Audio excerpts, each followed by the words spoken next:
हमारे क्वेश्चन में कहा गया कि एक मीनार है। क्या है? एक मीनार, और उसके बाद एक झंडा स्तंभ है। कौन चीज है? झंडा स्तंभ, यानी कि एगो पिलर बना दिया गया है और उसी पर हमेशा झंडा को टांग देता है, लहरा देता है, फिर झंडा उतार देता है, फिर लगा देता है, फहरा लेता है। तो एक पिलर है जिस पर झंडा को टांगा जाता है, और ये दोनों जो है एक ही तल पर स्थित है।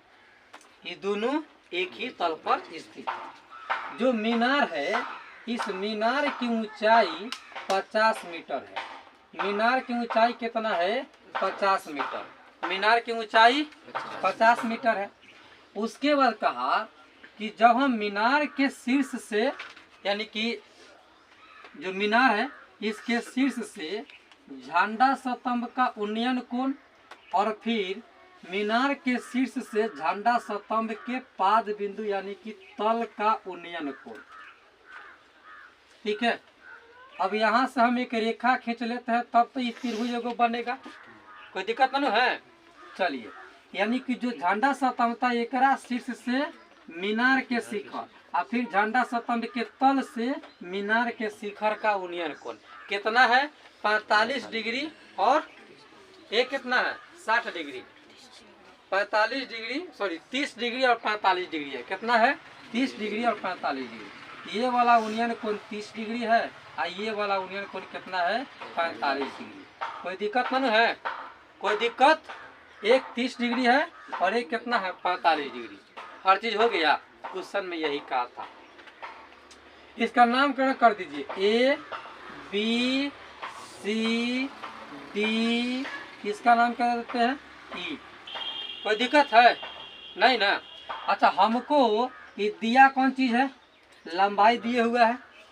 जो 50 मीटर दिया है, ये पूरा यहाँ से लेकर के यहाँ तक की ऊंचाई है। लंबाई दिया है और हमको इसका लंबाई ज्ञात करने के लिए कह रहा है, तो हम इसका लंबाई ज्ञात कर लेते। अगर कर्ण दिए रहता या आधार दिए रहता तो हम इसका लंबाई ज्ञात कर लेते। ठीक है, कोई दिक्कत नहीं? चलिए, तो हमको मानना पड़ेगा। हम मान लेते हैं ए बी बराबर एच, ए बी बराबर एच। ठीक है, और ये जो दूरी है इसको हम मान लेते हैं कि मीनार से लेकर के झंडा स्तंभ की दूरी, इसको हम मान लेते हैं x मीटर। इसको क्या मान लेंगे? x metre. और यहाँ जो झंडा स्तंभ है इसके ऊंचाई को हम कुछ भी क्या मान ले? इसको p मान लेते हैं। क्या मान लेते हैं? यहाँ से लेकर यहाँ तक p है। कोई दिक्कत है? कोई दिक्कत नहीं ना किसी को है? चलिए, जब कोई दिक्कत ही नहीं है तो फिर टेंशन लेने का कहा है? टेंशन लेना है सर? नहीं ना?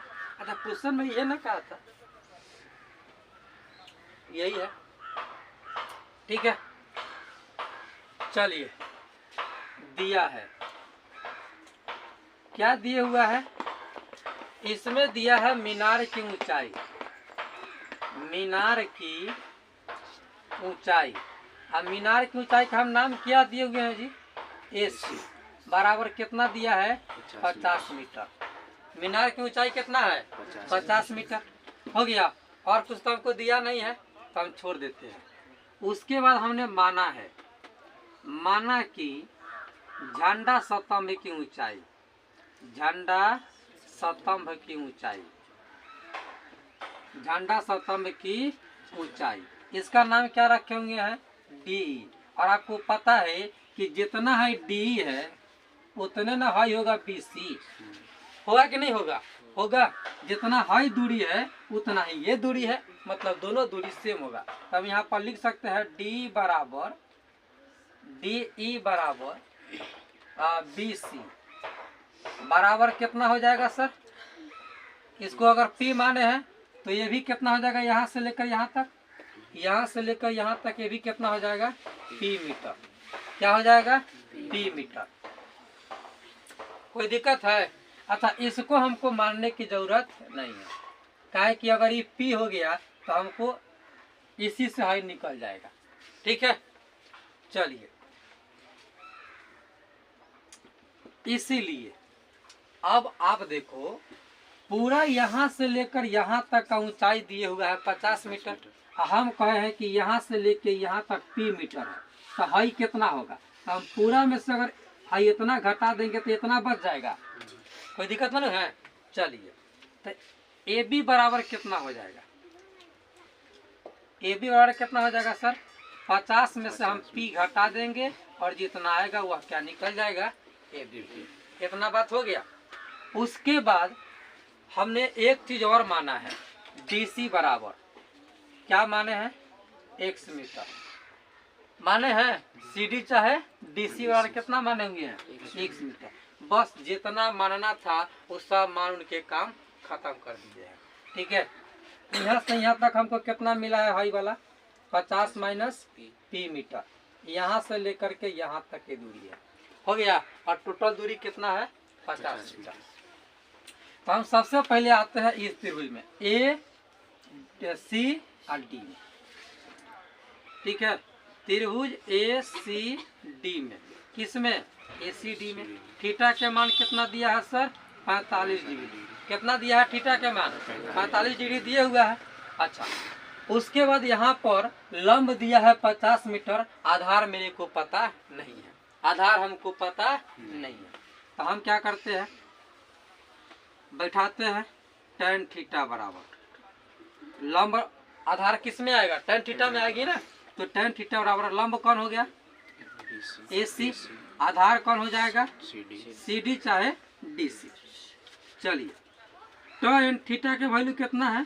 45 डिग्री बराबर AC आपका कितना है? 50। और CD को आपने क्या मान रखा है? x। ठीक है, tan 45 का वैल्यू कितना होता है? 1। 50 बटा x। इसके नीचे कुछ नहीं है। हम क्या करेंगे, एक मान लेंगे और एक मान कर गुना करेंगे आरा तिरछी, तो x एकम कितना हो जाएगा? x। अब बराबर 50 एकम 50 मीटर। कोई दिक्कत है? यानी कि हाई कितना आ गया? इसका वैल्यू कितना आ गया? 50 मीटर। और CD जो है 50 मीटर है, तो BE भी कितना होगा? 50 मीटर। क्या कि यहाँ पर हाई दूरी क्या है? बराबर है। तो यहाँ से लेकर के यहाँ तक की दूरी कितना निकाल लिए हम? 50 मीटर। या यहाँ से लेकर यहाँ तक की दूरी कितना निकाल लिए? 50 मीटर। कोई दिक्कत नहीं है। पहला त्रिभुज में हल किए तो हम ये दूरी निकाल लिए, हमको ये पता चल गया। ठीक है, कोई दिक्कत है? नहीं। उसके बाद हमको तो निकालना था झंडा स्तंभ की ऊंचाई। तो हम जान रहे कि झंडा स्तंभ की ऊंचाई इतना है, इतना है ना।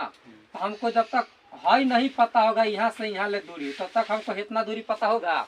जब हम हाई दूरी जब हमको पता हो जाएगा यहाँ से लेके यहाँ तक, तो हम क्या करेंगे, पूरा में से इसको हटा देंगे, जो बच जाएगा तो झंडा स्तंभ, यही करेंगे ना। तो अब हम आते हैं त्रिभुज ABE में। पुनः त्रिभुज ABE में किस में आएंगे?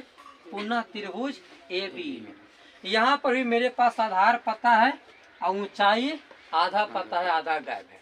ठीक है, चलिए हम क्या लिखेंगे? tan थीटा बराबर लंब कितना हो जाएगा? AB। आधार कौन हो जाएगा इसका? BE। कोई दिक्कत है?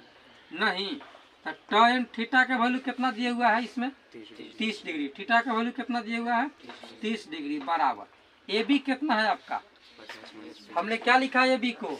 50 माइनस पी, यानी कि पूरा दूरी दिया था 50, यहाँ से लेकर के यहाँ तक 50। हम कहे कि हम इसको मान लेते हैं, झंडा स्तंभ की ऊंचाई को हम P मान लेते हैं। तो यहाँ से यहाँ तक अगर P है तो भाई इतना कितना होगा? तो पूरा में से P को घटा देंगे, जो बचेगा तो यहाँ की यहाँ से यहाँ तक का ऊंचाई हो जाएगा। ठीक है, कितना है ये भी? 50 माइनस पी बटा बी कितना निकाले हैं? 50 मीटर। tan 30 के वैल्यू कितना होता है? 1/√3। 50 माइनस पी अब बटा कितना है? 50। 50 में 1 से गुना करेंगे, 50 से कम 50। और √3 में 50 माइनस पी से गुना करेंगे तो √3 गुने 50 माइनस पी, यही होगा ना सर। चलिए आगे इसको अगर मैं बनाऊं तो 50 बराबर √3 में 50 से गुना करेंगे कितना हो जाएगा? 50 √3। अब माइनस पी में गुना करेंगे √3 से तो p √3। कोई दिक्कत है नहीं। अब ये तो खैर पी वाला है ना, और ये संख्या वाला है, तो संख्या वाला को संख्या वाला के तरफ ले आइए, संख्या वाला को संख्या वाला के तरफ ले आएंगे। तो यहाँ है 50, 50 के तरफ कौन आएगा सर? 50√3 है कौन चीज में? प्लस में। जब बॉर्डर क्रॉस करेगा तो माइनस में। तो हो गया 50√3। अच्छा इन्हें कौन बच गया? माइनस में p√3, माइनस में क्या बच गया? p√3। चलिए या दोनों में क्या मिल रहा है?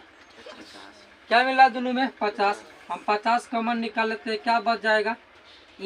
यहाँ नहीं कुछ बचा तो 1 माइनस, और इसमें क्या बचेगा? √3 बराबर क्या बच गया? Minus p√3।